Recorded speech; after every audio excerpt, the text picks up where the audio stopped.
क्या आप जानते हैं कि भाग्य से बचना क्यों असंभव है? ये कहानी आपको सोचने पर मजबूर कर देगी। एक जंगल में एक चिड़िया और बाज गहरे दोस्त थे। दोनों हर पल साथ बिताते और कभी एक दूसरे को अकेला नहीं छोड़ते।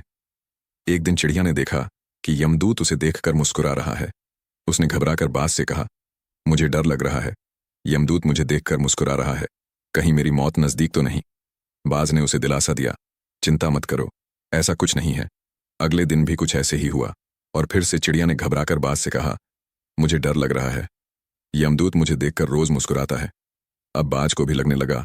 उसने कहा, मैं तुम्हें इतनी दूर ले जाऊंगा कि यमदूत तुम्हें कभी न पा सकेगा। बाज ने चिड़िया को अपनी पीठ पर बैठाया और हजारों किलोमीटर दूर हिमालय की सबसे ऊंची चोटी पर ले गया। चिड़िया ने चैन की सांस ली और कहा, अब मैं सुरक्षित हूं। लेकिन जैसे ही वे एक गुफा के पास पहुंचे, वहां वही यमदूत पहले से खड़ा था। उसने चिड़िया को देखते ही उसके प्राण ले लिए। बाज ने दुखी होकर यमदूत से पूछा, तुमने इसे क्यों मारा? यमदूत ने कहा, मैं इसके प्राण लेने ही आया था। बाज ने कहा, प्राण लेने आए थे तो जंगल में इसे क्यों नहीं मारा?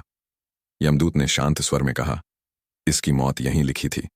जंगल में इसे देखकर मैं सोचता था कि यह इतनी सी चिड़िया अपने छोटे से पंखों से इतना ऊंचा और इतना लंबा सफर कैसे तय कर पाएगी।